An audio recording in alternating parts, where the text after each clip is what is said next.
Wait! Before the video starts, I would just like to say that the Discord server will open up in the next couple of days. You could join, link in description. If you enjoy art, gacha, or me because I'm amazing, then join. Yes, please. Okay, yeah. Hey. Alright, so what a lot of people do is they just get black along with an airbrush and then they just go over the drawing, which I could understand the appeal of it, you know, it makes it look 3D-ish in a way. But the thing about this is it looks very muddy and it doesn't really match the shading style of the rest of your drawing. And it overall just looks, you know, very beginner, very noob, okay? So what you're gonna do is make a new layer and then tap with the bucket tool. That way it'll automatically make the lines all much thinner. You see that? Though, I mean, be careful not to do it too much, okay? Just do it until you think it's good enough. I trust your judgment, even though I probably shouldn't. So, next what you're going to do is get dip pen hard, and you're going to go over each of the lines to just make sure that it's, you know, a lot thinner. And it looks like it kind of blends a bit better together. Okay, you only have to go over like the end of the lines. So yeah, and then see, it makes quite the difference. Alright, so next what we're going to do is we're going to click on Alpha Lock. Alright, and then we're going to get like a color that's like the skin color. Because my character has light skin, I'm getting like a nice peachish color and just dabbing it on the neck and the arms just to give it a little bit of transparency. And now getting a very desaturated blue, a grayish blue, or it's actually called cool gray, and just lightly, very lightly airbrush the bottom of your shirt. And now using dip pen hard, I'm just selecting the darkest color there, and I am now just creating the shadows. I create the shadows by going over the lines that already exist. Yeah, and it's good to take into account your light source. Like, you know, oh, does it come from the right? If it comes from the right, then your shadow should be on the left. You know, it's a very simple way of putting it. Alright, so I'm just starting off with the sleeves because it's the least overwhelming for me because it's the smallest kind of part. And then you see all the lines that are already there? I'm kind of just extending it in a way, you know? Like, oh, there's a line that goes out, then I'm gonna make it go just a little bit further out. And now as for here, I am just creating a little shadow that kind of shows the wrinkles. And yeah, I'm getting an even darker shadow just so that I could extend these here. And yeah. This is a really common shirt, so you could feel free to reference off of this. You don't need to make the shadows as detailed as I'm being, but you can do that if you'd like, obviously. But if it's a bit overwhelming to you, then I suggest starting as simple as you possibly can. Also, when you shade, like you see I'm doing these big, like roundish triangles here. Just a little tip is don't make it touch the line art. Like, see, make a little bit of gap in there. That way, things look a bit more 3D. It's got more dimension to it, you know? Alright, so I am just using my amazing skills and capabilities to create these gorgeous shadows. And I really like how it's coming out so far. I'm also creating these shadows that kind of show that the buttons are kind of squeezing, you know, tension, working on tension points, which is also something that you should look into if you want to learn about, you know, shading and stuff like that. I do talk about tension points in some of my other cloth shading tutorials, actually. Yeah. Anyways, I'm just going around with the darker shadow color, thinking, oh, you know, where could it be a bit darker? you know, where can I make the shadows a bit more visible?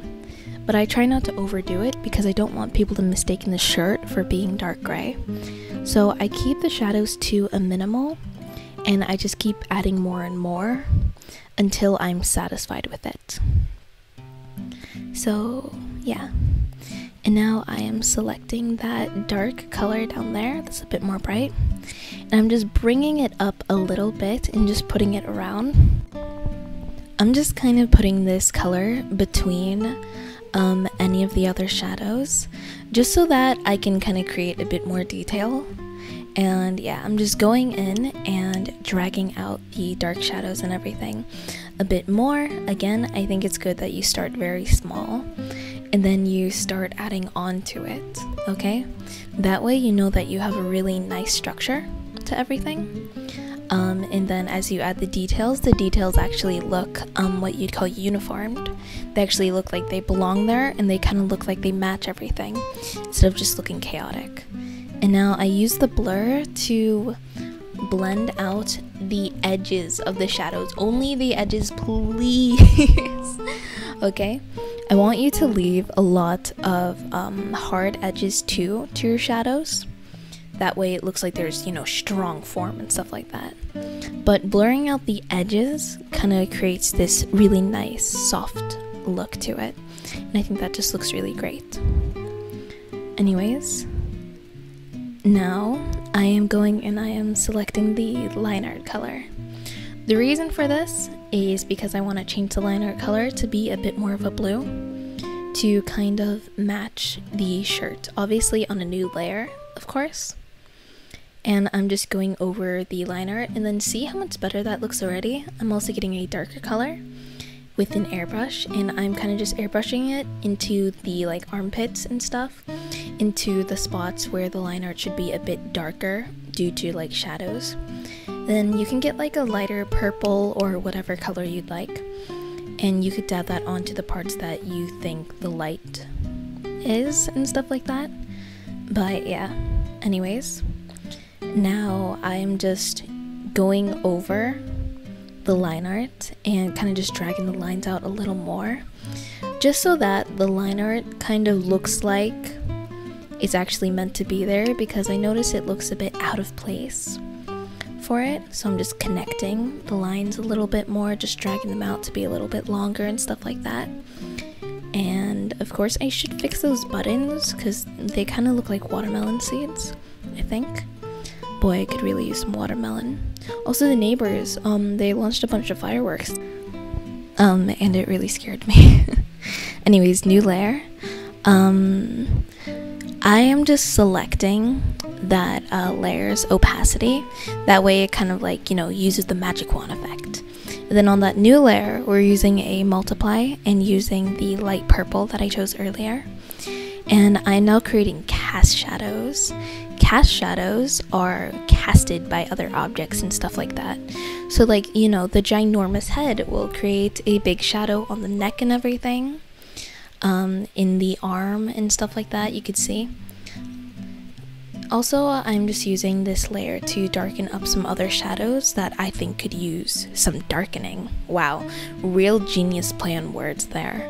Okay, so we create a new layer, and I'm just like, this is how I reselect my colors, by creating a new layer underneath, putting a white under it so that I can get like the original color back. But I forgot that the shirt was white and I didn't need to do that. So yeah, old habits, I guess. Anyways, just creating some shadows, like going on both sides of the arm to create more of a 3D effect. As you can see, this shirt so far is like becoming a lot more 3D. And using the smudge brush, making little circular motions, I am blending it very, very lightly. As you can see, the opacity is down to 26%. I alpha locked it, and now I am getting a like pinkish color with an airbrush and going over on the edges of the shadow. This creates like this really pretty kind of effect that you would see when there's like strong light. I'll explain the science behind it, but that's boring.